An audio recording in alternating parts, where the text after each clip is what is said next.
Salut les amis, salut, coucou les petits loups. Alors aujourd'hui je vais vous parler de mes pictogrammes.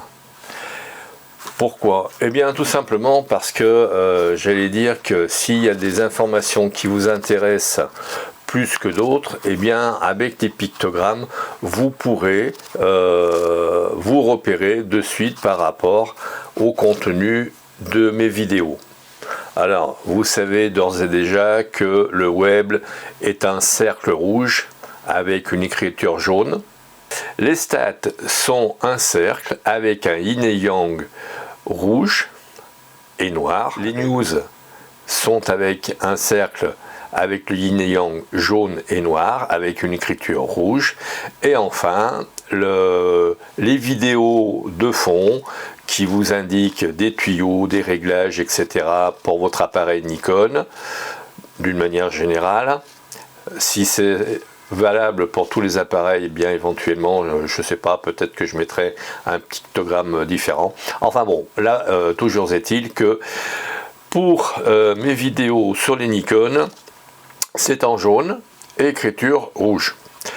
Je vais peut-être créer un nouveau pictogramme concernant les réglages à faire sur un smartphone, un iPhone plus précisément, et peut-être un autre sur l'informatique, parce que c'est vrai que l'informatique c'est aussi un de mes dadas, et ça fait un moment que je n'en ai pas parlé, donc peut-être que je créerai pour ces deux items des pictogrammes différents. Je vous tiendrai au courant, bien évidemment.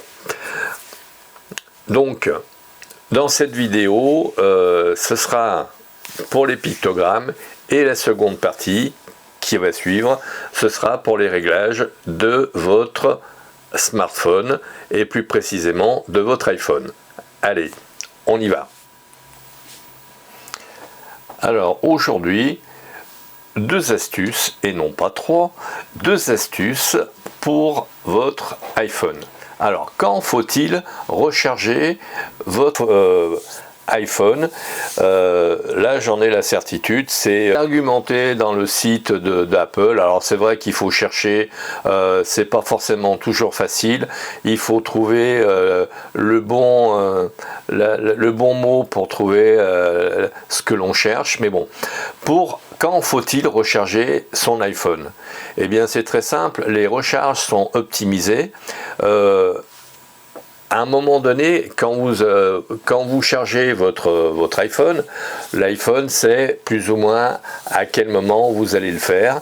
Et donc, il charge jusqu'à 80% relativement très vite, et après les 20% restants, c'est en fonction de, par exemple, vous rechargez votre téléphone le soir. Donc, on va dire jusque tard dans la nuit, il va vous ou tôt dans la nuit, il va vous charger jusqu'à 80%, et le solde le fait très lentement jusqu'à votre réveil. Par exemple, moi j'ai l'habitude de charger 2 fois mon smartphone parce que bon, je l'utilise encore pas mal, donc je le fais et le soir et le matin, et je me suis aperçu que effectivement le soir, quand je me couchais, que je l'avais mis en charge, eh bien il était chargé à 80% par exemple, et qu'il mettait relativement très longtemps pour arriver à 100%. Deuxième astuce, est-ce qu'il faut fermer nécessairement et systématiquement ces applications? Eh bien non. Là aussi c'est argumenté sur le site de chez Apple, mais c'est vrai que j'ai eu extrêmement de mal à les trouver, et qui plus est, je ne les ai pas retrouvés. Alors, pour vous dire que, bon, je vous donne le tuyau, n'essayez pas nécessairement d'aller à la recherche, à l'information sur ce sujet. Ne pas fermer systématiquement vos applications. Pourquoi? Eh bien parce que le fait de les rouvrir vous consomme plus d'énergie et plus de mémoire que si vous les laissiez ouvertes en arrière-plan. Voilà. Voilà mes amis, c'était les 2 tuyaux du jour sur les iPhones.